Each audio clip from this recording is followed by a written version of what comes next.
পোনপ্ৰথমে আপোনালোকে এটা কথা মন কৰিব, আমি যিহেতু কোনোবা এটা এক্সাম দিয়াৰ আগতে আমি সদায় তাৰ ফাৰ্ষ্টতে আমাৰ চিলেবাছখন লাগিব। গতিকে আমি চিলেবাছখন প্ৰথমে ধুনীয়াকৈ লিখি ল'ম। তাৰপিছতে PYQ আমি গোটাই ল'ম। আৰু এই PYQ ক'ত পাম বা কেনেধৰণৰ কথাবোৰ সেইটো সুধি আছিলে, তাৰ কাৰণে আমি কিৰণ পাব্লিকেশ্যনৰ আমি অনলাইন পাই যাম বাৰু বুকছ। মই ইয়াতে লগাই দিম ওপৰত ক্লিপটো। তাত কিৰণ পাব্লিকেশ্যনৰ আপোনালোকে লৈ ল'ব। তাত 11 years এনেকুৱা কুৱেশ্যন পেপাৰবিলাক থাকে, সেই গোটেইখিনি আমি প্ৰেক্টিচ কৰিব লাগিব। আৰু সেয়া প্ৰেক্টিচ পোনপ্ৰথমে আমি PYQখিনি প্ৰেক্টিচ কৰিলেই নহ'ব, যিহেতু আমি তাৰ ওপৰত আমাৰ অলপমান হ'লেও আমি বিষয়টোৰ ওপৰত জানিব লাগিব। প্ৰথমে আমি চিলেবাছখন ধুনীয়াকৈ লিখি ল'লোঁ। মই চিলেবাছখন দি থৈছোঁ চেনেলত, আপোনালোকে চাই ল'ব। তাৰপিছত আমি কিৰণ পাব্লিকেশ্যনৰ LP আৰু UPৰ কাৰণে দুইখন বেলেগ হ'ব আমি ল'লোঁ। তাৰপিছতে আমি আৰিহান্তৰ OMR চিট ল'ম, কাৰণ আমাৰ টাইম মেনেজমেণ্টৰ ক্ষেত্ৰত বহুত দিগদাৰ হৈ যায়গৈ। যিহেতু 2.5 ঘণ্টাহে থাকে এটা পৰীক্ষাৰ সময়, আৰু আমাৰ Ctetত যিহেতু OMR বেষ্ট হয়, সেইখিনি ফিল আপ কৰি থাকোঁতে যথেষ্ট সময় লাগে। সেয়েহে আমি OMR চিটত ঘৰত প্ৰেক্টিচ কৰিম টাইমাৰ লগাই। তাৰপিছতে আমি ক'ৰ পৰা প্ৰিপেৰেশ্যন কৰিম সেইটো হৈছে মেইন কথা। মই কোনো ধৰণৰ বুক কিনা নাছিলোঁ, মই খালি PYQহে লৈছিলোঁ কিৰণ পাব্লিকেশ্যনৰ পৰা মোক দিবলৈ, আৰু সেইখিনি মই ঘৰতে টাইমাৰ লগাই পেলাই দিছিলোঁ। আৰু তাৰপিছতে আমি শচীন একাডেমি ছাৰৰ যোনটো চেনেল মাৰাথন ক্লাছবিলাক দি থাকে, আৰু এতিয়া নতুনকৈ ষ্টাৰ্ট হ'বই, আৰু আপোনালোকে যোৱা বছৰখিনিও চাব, খুব ধুনীয়াকৈ তেওঁ বুজাইছে, বুজি পাব। শচীন একাডেমি ছাৰৰ পৰা মই বহুতখিনি শিকিছিলোঁ, আৰু লগতে মই হিমাংশী মেমৰ চেনেলটো ফ'ল' কৰিছিলোঁ। আৰু শচীন একাডেমি আৰু হিমাংশী মেমৰ চেনেল চালে মই ভাবোঁ যথেষ্ট। আৰু আপোনালোকে কোনো এক্সট্ৰা বা তেনেকুৱা কোৰ্চ ল'ব লগা বা এক্সট্ৰা কিবা বুক ল'ব লগা নাইকিয়া। আপোনালোকে খালি ধুনীয়াকৈ বহী এখন লৈ ল'ব, বহীখনতে সকলোবোৰ নোট কৰি যাব, চিলেবাছখন বনাই ল'ব, PYখিনি কালেক্ট কৰি ল'ব, OMR চিট আপোনালোকে লৈ ল'ব আৰিহান্তৰ। আপোনালোকে অনলাইনতে পাই যাব, মই দেখাই দিম বাৰু, স্ক্ৰীণত লগাই দিম।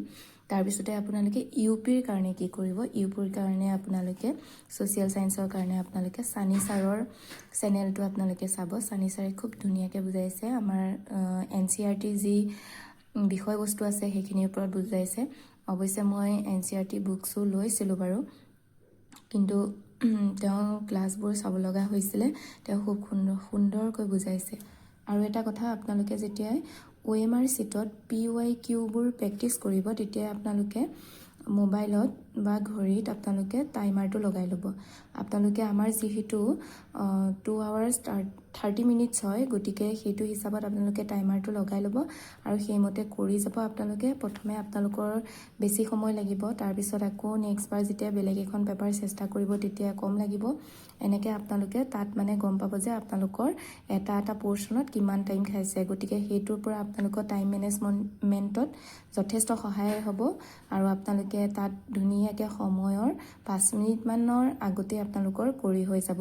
গতিকে আমি যদি সকলোবোৰ প্ৰিপেৰেশ্যন কৰাৰ পিছতো যদি আমাৰ টাইম মেনেজমেণ্ট নহয়, তেতিয়াহ'লে আমাৰ পৰীক্ষাত আমি এটা ভাল নম্বৰ পাবলৈ সক্ষম নহ'ম।